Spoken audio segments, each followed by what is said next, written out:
It's okay to miss them. You don't have to get back together with them. You can just like rip your hair out and scream into a pillow instead. And you're probably better off doing that because you won't feel better if you get back with them. You're chasing a feeling that doesn't exist anymore. So just go insane for a bit, you know? And it might take a while, but eventually you'll go insane about something else. And I think that's what's beautiful about life. Emotional, damn it! Gentlemen and gents, I don't think this broad is joking, and if that's the case, that can only mean one thing. My God, the day has finally come.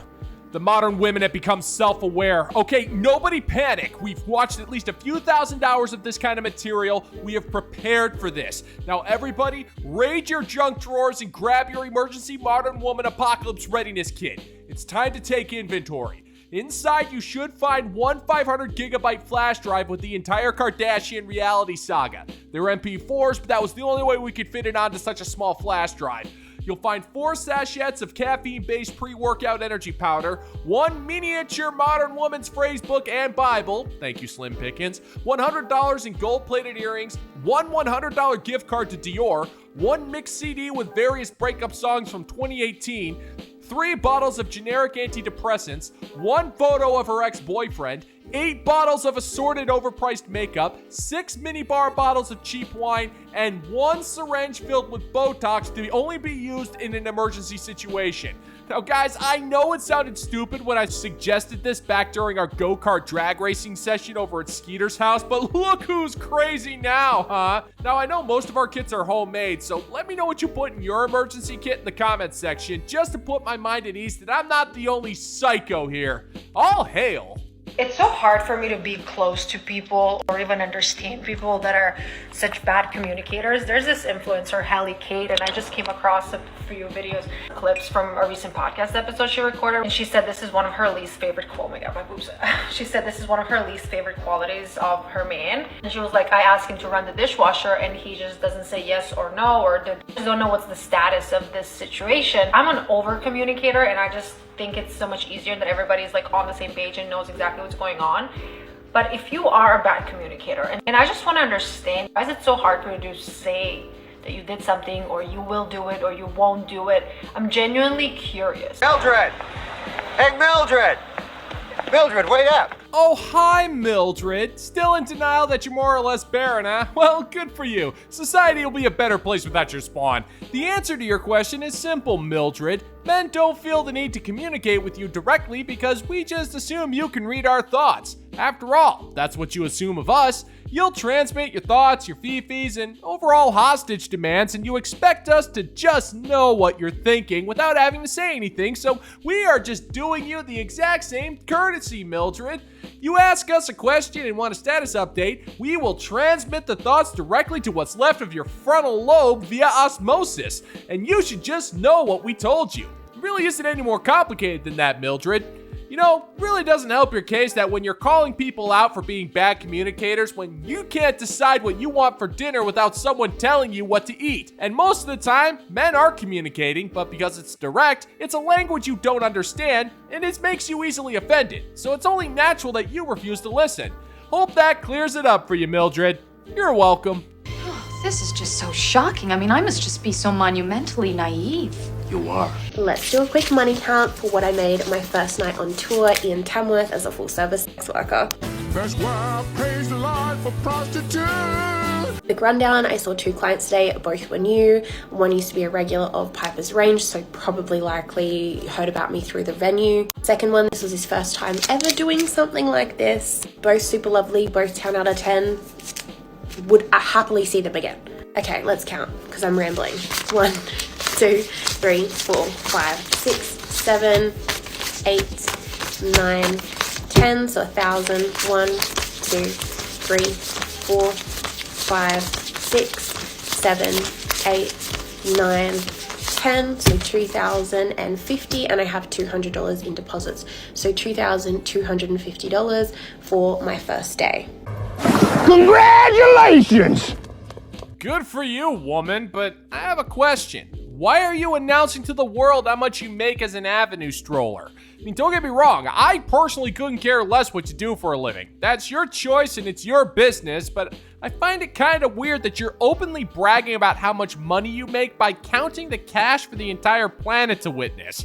So that means you're either trying to glorify your job, which isn't a smart idea, or you're trying to use that cash as a means of getting internet clout, which is kind of a stupid idea. And judging from your accent, I'm assuming your, profession is legal from where you hail. So I hope you're actually planning on paying taxes on the money you're openly telling the world that you earned. I'd hate to see that come back and bite you in the ass, because when it comes to the tax collectors, they are way more sadistic and they will charge you for that particular pleasure.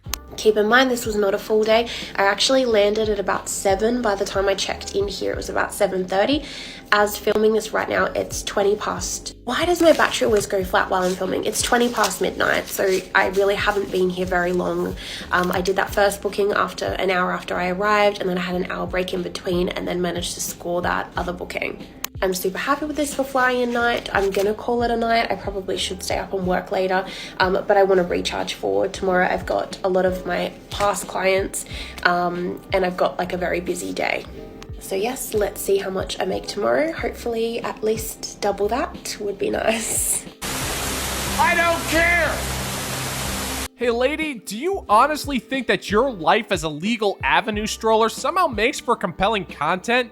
You literally just counted $2,000 in cash, which, congrats by the way. People possessing your kind of mathematical talent seem to be dwindling by the day, but then you tell everyone about your backblowing schedule and how much you hope to make with your ability to get paid to get your cheeks clapped. So I guess the only thing that's more sad than you counting money is the amount of people that actually watch this content and get some form of entertainment from it. I personally get more satisfaction from watching long plays of Pong. You just kind of start to sit there and you're mesmerized by the accuracy and the smoothness of the game, and you start to wonder about the players, their dreams, their desires, whether or not old Billy was able to win enough money at the Pong tournament to afford his daddy's kidney transplant, or if Texan Susan ever made it to Omaha to open up that chili restaurant like they always wanted to. It was such an innocent and wonderful time to be alive. Whenever I watch a long play of Pong, I have to stop myself from crying. That is how glorious it is, because Pong is truly a wonderful thing that brings people together in a way that an avenue stroller never could. Indeed! Men still don't get it, so let me see if I can clarify a couple of things. After all of the comments and going back and forth a couple of times, I realized that men actually think that women physically want to choose the bear over a physical man. That's not the point. The point is that if a woman is in a room with a bear and a man, okay, she knows what's gonna happen with the bear. The bear is either going to A, attack her and she potentially is gonna die, or B, she's gonna be able to make enough noise and that bear is just gonna walk off. But with a man, she has zero idea who she's getting. Zero. A woman is asked what happened and she said a bear attacked me. People don't ask, well, what did you do to provoke the bear? And yet with men, people ask, what did you do to provoke him? What were you wearing? What'd you say? Say what now, what now? Hey, sister, this is one of the reasons why we can't have a mature discussion about the man versus bear argument. You keep changing the context of the question. The original question wasn't about walking into a room to find a man or a bear. The question is, if you are lost in the woods, would you rather find a man or a bear? And yes, that does matter because it changes the dynamic of the scenario. And the reason why we can't have a serious conversation is because you keep changing the context of the scenario to suit your argument. But the other reason we can't discuss this is because your argument is that a man's potential danger, which is fairly low, is still considered significantly riskier than the guaranteed danger of getting mauled by a bear. It reeks of emotional immaturity and shows that you want pity, validation, and attention, not a rational conversation. How can we have one of those when you're already convinced that the other side of the argument is a psychopath? The idea that there are men that are out there who will watch a woman get physically abused and then they step back and say, I don't want to get involved. They don't go after the man. They victimize the woman for staying and getting abused. they don't have that conversation with the man. Why would women want to choose the men if they don't feel they would ever be protected? Oh, come on! Wow, that is a lot of brain damage to sort through. Okay, well, for starters, the reason why men don't get involved in these attacks when they do happen is because we run the risk of legal intervention for doing so. There are examples of men stepping in to protect a woman from an attacker, and she ends up pressing charges against the man who rescued her because she didn't like the way he protected her. This literally happened in New York City. I'm not making this up. Second, you can't just stand there and accuse men of vile crimes and then demonize them when they don't step up to help you. We have too much to lose in that regard. And finally, when you see a woman either verbally or physically assaulting a man, why don't you step up to stop it? Why aren't you stopping the woman? Why are you too busy laughing at that man and making fun of him for not leaving her? Men get into terrible situations with women all the time. Where's your bleeding heart for them? I'll tell you where. It doesn't exist. Because acknowledging that men get into these terrible situations too completely dismantles your emotionally charged garbage.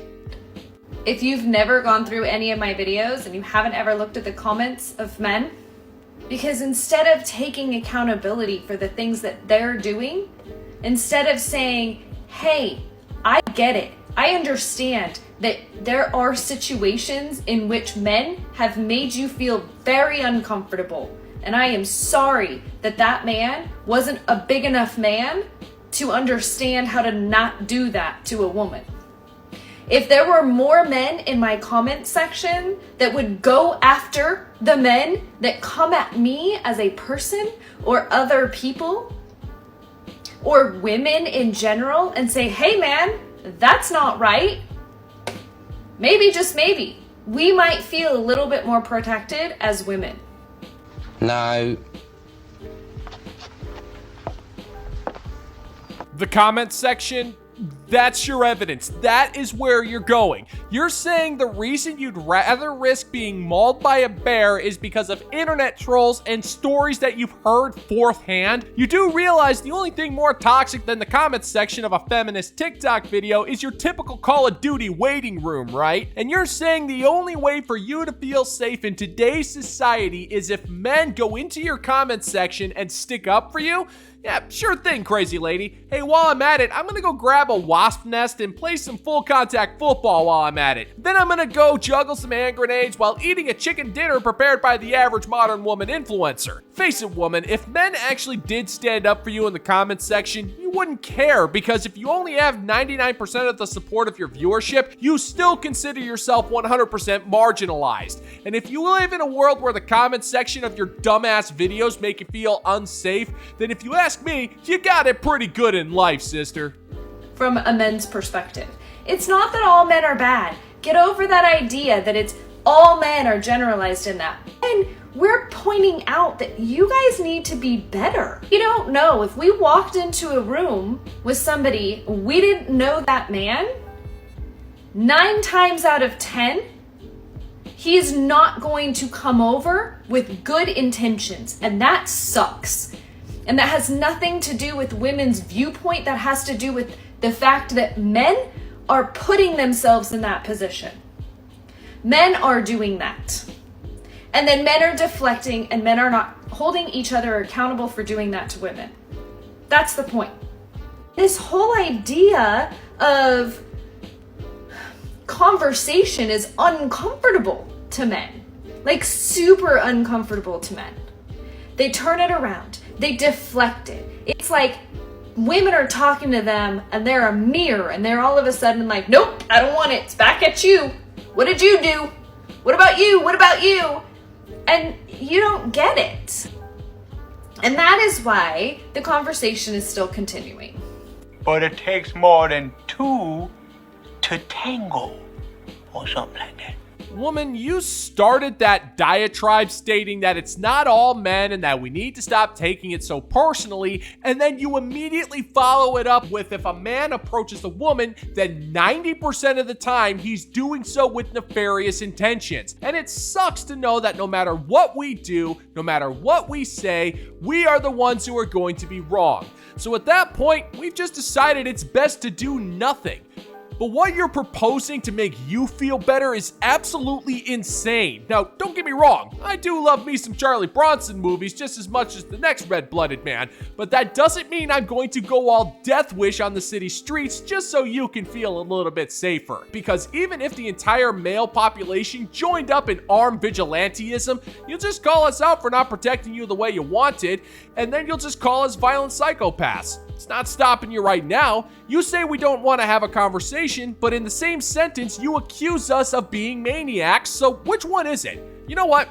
Don't bother. I'm sure you think whatever emotionally charged drivel you got is somehow a valid argument, but all you're doing is torturing the bears worse than you do the men. And that's the real crime, you bear-hating psycho.